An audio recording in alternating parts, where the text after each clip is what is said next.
بسم اللہ الرحمن الرحیم۔ نجف شہزاد ایک نئے پروگرام کے ساتھ آپ کی خدمت میں حاضر ہوئے ہیں۔ جہلم شہر اور دیگر اضلاع میں مونسون کی بارشوں کا سلسلہ ہے جو وہ جاری ہے۔ جہلم میں اور اس کے ساتھ جو اضلاع ہیں وہاں پر شدید اور موسلادھار دار بارش نے تباہی ہیں جو وہ مچانا شروع کر دی ہیں۔ بڑا گوا میں جو حفاظتی پل ہے وہ شدید اور طوفانی بارش کے بعد جب پانی کا ریلا آیا تو وہ ساتھ ہی اپنے رابطہ سڑکیں اور پل کو بہا کے لے گیا، جس کی وجہ سے بڑا گوا کا دینا کی طرف کا رابطہ مکمل طور پر منقطع ہو رہا ہے اور ریسکیو 1122 کی ٹیمیں ہیں جو وہ موقع پر پہنچ چکی ہیں اور وہاں پر شہریوں کو ریسکیو کرنے کا سلسلہ ہے جو وہ جاری ہے۔ صورتحال دیکھی جائے تو یہ ترقی یافتہ دور ہے اور جتنی پولیٹیکل پارٹیز ہیں وہ اس چیز کا کلیم کرتی ہیں کہ ہم نے بڑے ترقیاتی کام کروائے اور ہم نے لوگوں کے لیے آسانیاں پیدا کی، لیکن المیہ یہ ہے کہ جو آسانیاں پیدا کی گئی ہیں وہاں پر جہاں تو انتہائی زیادہ ناقص میٹیریل کا استعمال کیا گیا ہے، ٹھیکیداروں نے حکومت پنجاب کے جو پیسے ہیں جو ہمارے ٹیکسوں کے عوام کے ٹیکسوں کے پیسے ہیں ان کو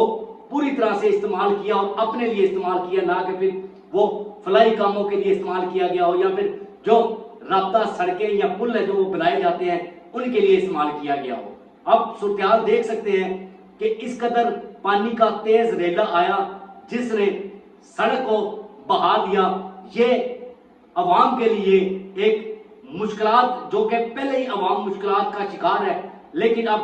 مزید تکلیف دہ مناظر ہیں جو ہم اپنی سائیڈ سکرین پر چلا بھی رہے ہیں، جہاں پر پل سڑکیں بہ گئی ہیں اور عوام کو مشکلات کا سامنا کرنا پڑ رہا ہے۔ عوام اس پانی میں پھنس گئی تھی جس کو دیکھتے ہوئے ریسکیو 1122 کی ٹیمیں موقع پر فوری طور پر پہنچی، جنہوں نے ان افراد کو وہاں سے ریسکیو کر کے محفوظ مقام پر منتقل کیا۔ اب صورتحال یہ ہے کہ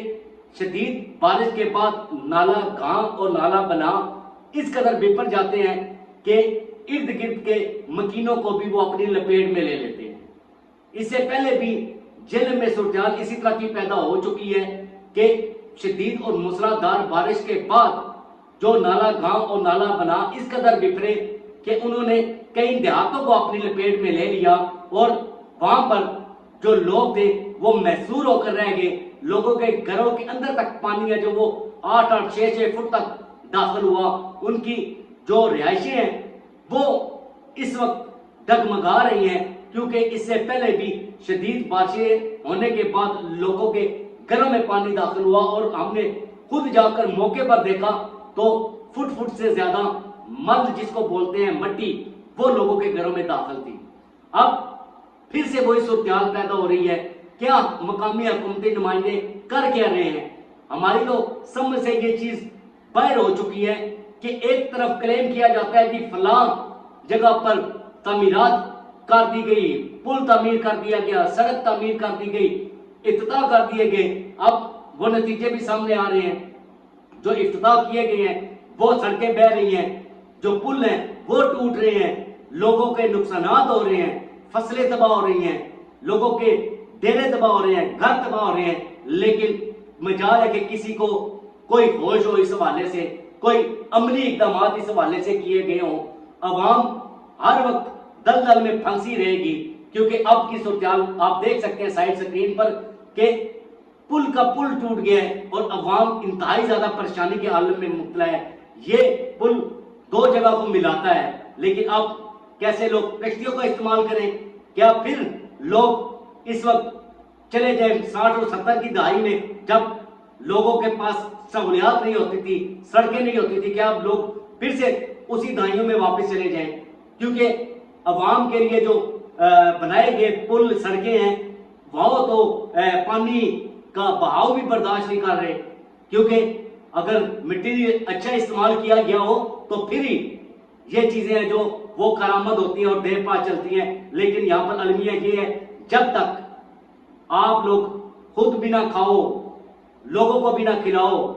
جو سیٹوں پر بیٹھے ان کو بھی نہ کھلاؤ، تب تک آپ کے تو نہ تو کوئی ٹینڈر آپ کا پاس ہوتا ہے نہ آپ کو کوئی ٹھیکہ مل سکتا ہے، تو پھر کرپشن ہونی ہے، ایسی سڑکیں بننی ہے، اس کے بعد یہ سڑکیں بننی ہیں، دوبارہ سے یہ سڑکیں تعمیر ہونی ہیں، کیونکہ حکومت کا اور ہمارے عوام کے ٹیکسوں کا پیسہ تو فضول میں ضائع ہونا ہی ہونا ہے۔ یہ صورتحال آپ خود دیکھ سکتے ہیں اور خود اس چیز کا فیصلہ کر سکتے ہیں کہ عوام کن مشکلات کا شکار ہے۔ بارش کا ایک جھٹکا بھی یہ سڑکیں پل برداشت نہیں کر رہے، تو کیسے عوام سروائیو کرے گی؟ اس چیز کا سوچنا چاہیے حکومت کو بھی اور مقامی حکومتی نمائندوں کو بھی۔ اجازت دیجیے، اپنا بہت سارا خیال رکھیے گا، دعاؤں میں یاد رکھیے گا، فی امان اللہ۔